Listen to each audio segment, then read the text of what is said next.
Welcome to the Lucky 13 podcast. We're back at it again, where we talk about all things people and profit. I'm one of your co-hosts, Mike Lantz. And I'm your other co-host, Josh Hauser. Josh, you look like you finally thought out. Yes. And I noticed on Facebook, I believe it was, a very frigid and not happy gentleman pulling a wagon. You explained to me while I'm dragging a wagon in the snow to get candy that I can go to Kroger and get because my kids want to put on an outfit and walk around and pretend that they are Rudolph the Red-Nosed Reindeer or what have you. I know when I was a kid I loved it, but man, I'm stretched. Yeah, I hear you. We've kind of graduated to the put the bowl out on the front porch, turn out all the lights, and not answer doors. Yeah, we talked our oldest daughter into doing that for us, which turned into her putting the bowl out on the front porch and turning off all the lights. And when we got home, there was just an empty bucket, which was our way of saying, we're done. We are recording this a couple days after Halloween. Unfortunately, the day after the passing of a legendary basketball coach, the General, Bobby Knight. You know what? You ever feel age? I felt age. Yeah. Two things happened. First of all, I felt age because Bobby Knight is who I grew up watching. Sure. He's supposed to be on this earth. Yeah. And then second, there was a little bit of, I don't know, sadness wouldn't be the right word. It was more of all of a sudden, I can't believe how much I appreciated the impact he's made on so many different aspects and that his name will be lasted forever. He is in a lot of thumbprints of people's lives right now. Yeah, for sure. I got the opportunity to work for the sports information department as a student when I was at IU and had the opportunity in my junior and senior year to be around the basketball program a fair amount.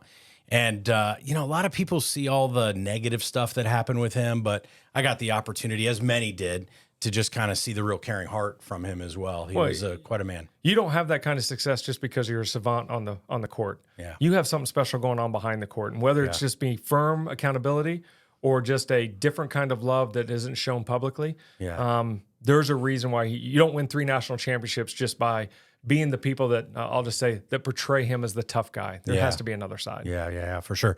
So let's, I got some questions for you I want to ask you. Okay? Here we go. You've not seen these questions, but let's jump in. It'll allow me and your listeners to get to know you a little bit better. So Let's you see ready? what happens. So question number 1, and I'll throw it out and then you can answer it and then I'll answer it as well.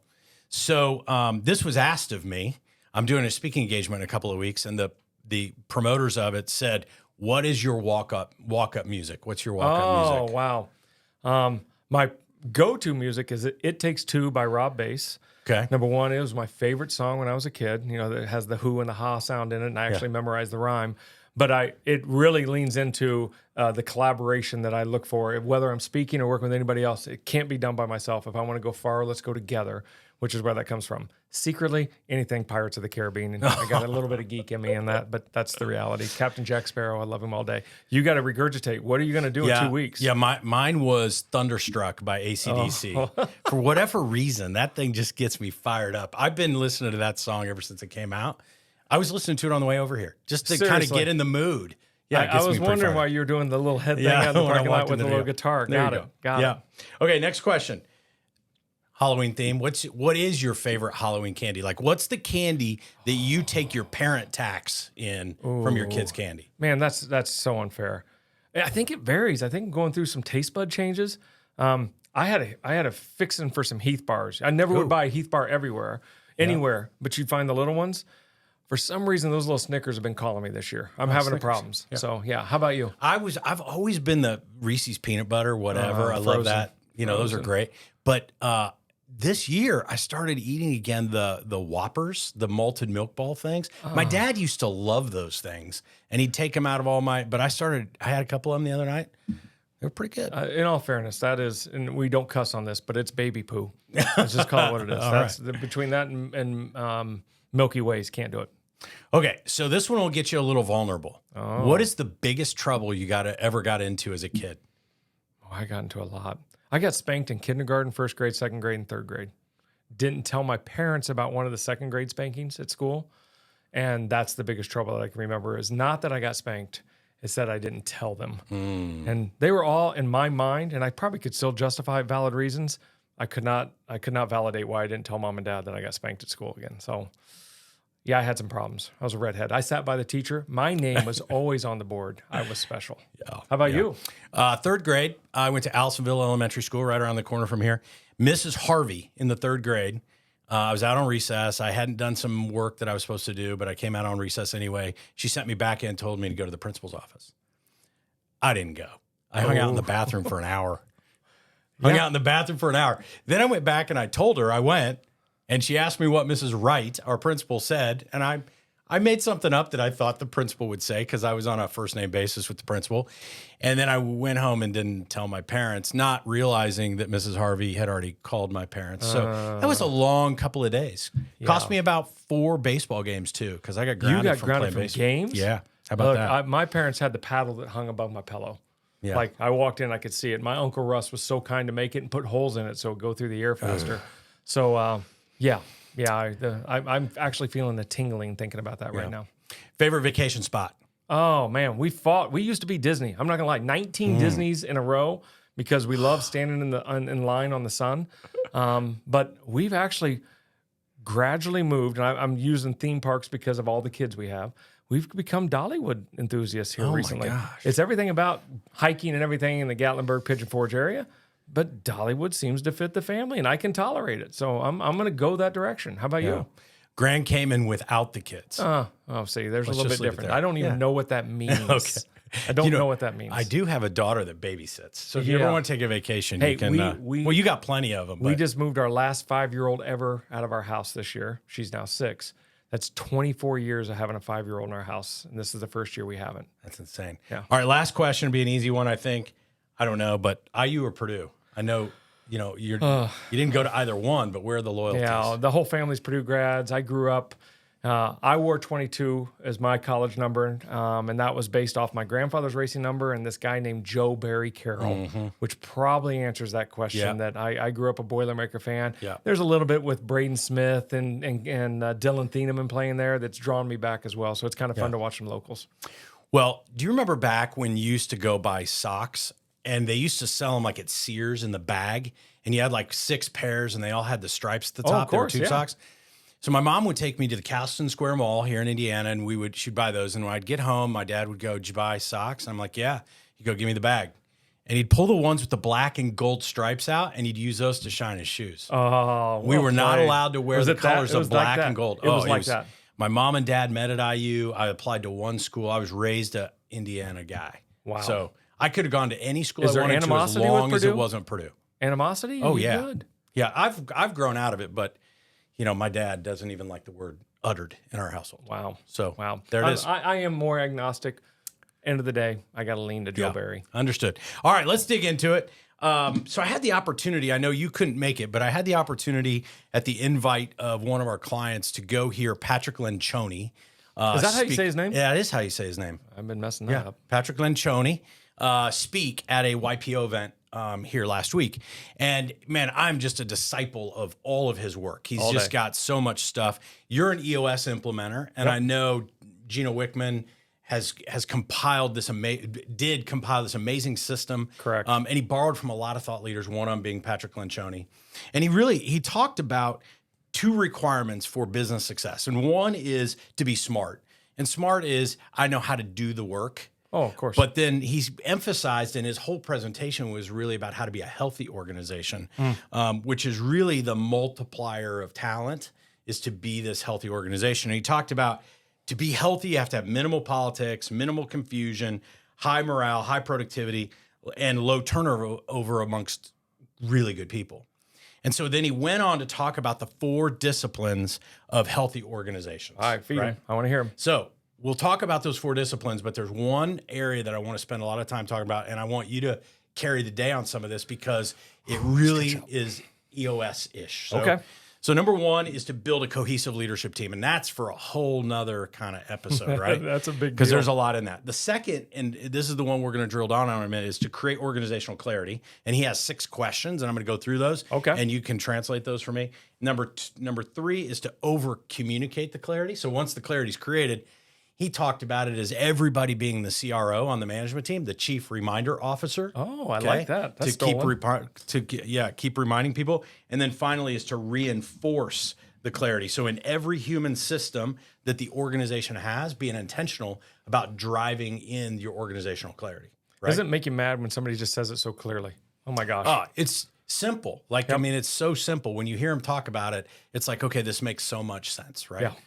So where are we going? Here are the 6 questions that he proposes about organizational clarity. And I want to translate that into some of the EOS terminology All right, you use. let's go there. So number 1, why do we exist? And so this is, a la Simon Sinek and all that, but really understanding why an organization exists. You know what? How many times I sit in what we call a VB1, which is when we really get into this conversation, our core focus, what wakes us up in the morning, what gives us energy.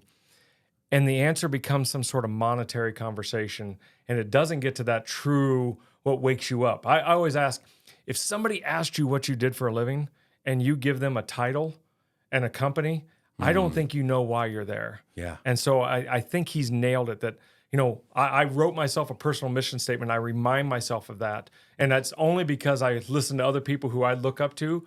That's how they answer. So I exist so I can wake up to reach and teach people to find the joy, happiness, success that life can bring. Yeah. I do that and then I can insert my title and job and everything else. But when companies get clear on why they exist, I love Mary Kay's, one of my favorite companies, to empower women. That's so much bigger than selling makeup. Yeah, for sure. So clear. Yeah. Yeah. And I think also then what happens is organizations can get highly affected at recruiting people in because if they know what their why is, then they can go and focus on attracting people to the organization that have a similar why or can really buy into that why. Yeah, I get you. I say that your why is gravity. It will attract and it will repel.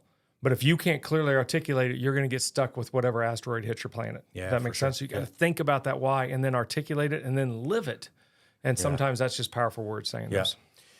So the second question every organization should ask. So first one is, why do we exist? The second one is, how do we behave? Which is all about core values in his vernacular. And EOS talks about it a lot as well. But it's like, how do we behave every single day? And he lines that up with core values. So, behavior. To me, what you just described is your board of directors. I know companies have board of directors that look at all the other pieces, but your core values are your daily board of directors. They keep you in line. They remind you what you are, what you need to be. They also remind you when you're outside of it. And don't get me wrong, we all drop below that line. It's the awareness that I've dropped below that core value, and then rebounding is what I see that great companies do. It's not that they're always above it, but they're aware of it and they go get that. Does that make sense to you? Yeah, it's perfect. And then it's also a way that you can then, he talked about in a healthy organization, it's institutionalizing into everything that you do. So now it's like when I'm coaching you about something, I can go, here's this core value that we align with, and I saw some behavior that fell outside of that. Let's talk about why that was the case. So, core values can be used so much of the time. Yeah, it's not punitive. No. It is, let's go. Yeah. Does that make sense? Yeah, for sure. Third question is, what do we do? And in many cases, this is the easiest one. Sure. And the one that a lot of people lead with. Yeah. And so, and I love that a lot of people lead with that, but if I don't know why that's important to me and why that affects me, because what I hear a lot of people will say on the what we do becomes a product that I do, and it's not about what I do for you. And I love when you answer, this is what I do for you, or what I do for people like you. And that statement has to align somewhere in there, because if not, it's about me. And if I'm only self-serving, then I'm not being the servant leader that I need to in the community. Does that resonate with you? Yeah, there's another great thought leader that I follow a lot also, Donald Miller.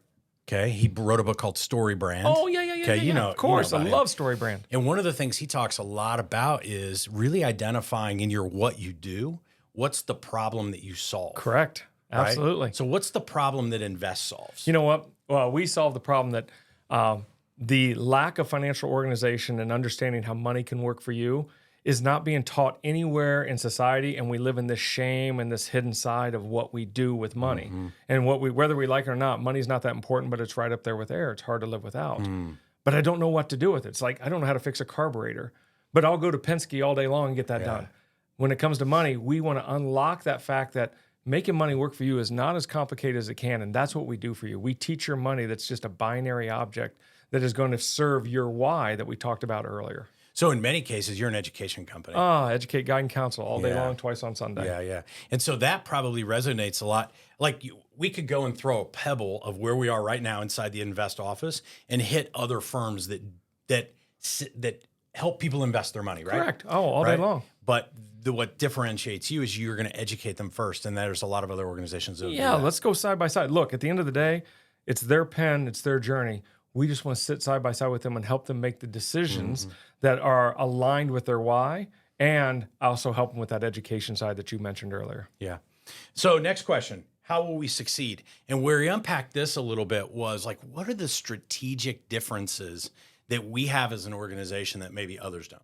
Oh, man, I tell you what, when you get clarity that if you just do one thing like everybody else, you're just in the commodity-based business, two separate, I would say, okay, I'm starting to differentiate. But when you have those three uniques of what success means, right? And you can clearly articulate those, and not just articulate them, but allow you to come along for the ride and feel that, man, to me, that's the story that that's part of that story brand that you just mentioned a second ago of that's the differentiator that just elites us to everybody else. Yeah, for sure. I think the three uniques concept inside of EOS is really important, but I find it, having gone through the EOS process with our companies and stuff, I find it to be one of the hardest things that's on that entire VTO.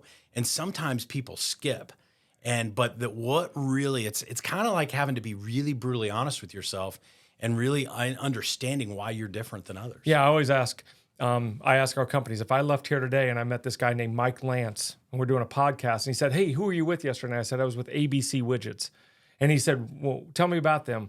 I want those three uniques to pop in my head. I want your why and those three uniques right there. And I need to feel it, because if I don't feel it, then I'm not going to remember it. So help me not only educate me through the words, but educate me through the feeling of what that is. And then I will translate your message and I'll become your advocate. And then that means that you actually believe in what you're saying at that point.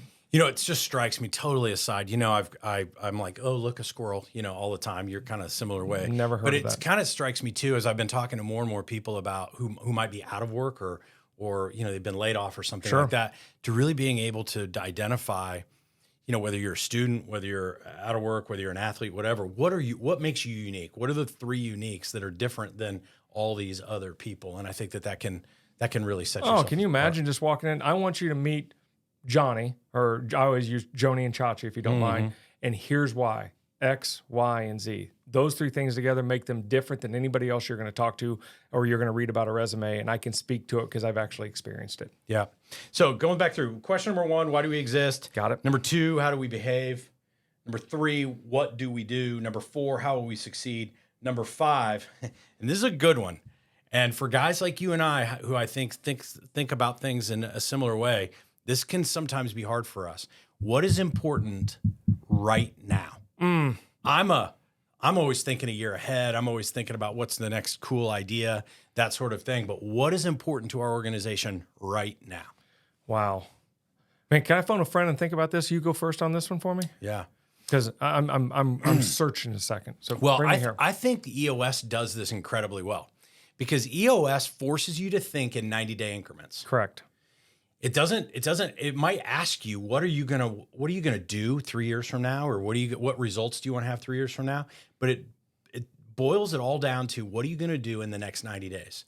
And I don't think there's a better way of asking the question, what's important right now? Because I almost think about it whenever I'm talking to my team is like, just pretend like on the 91st day, none of this matters. What do we have to do in the next 90 days?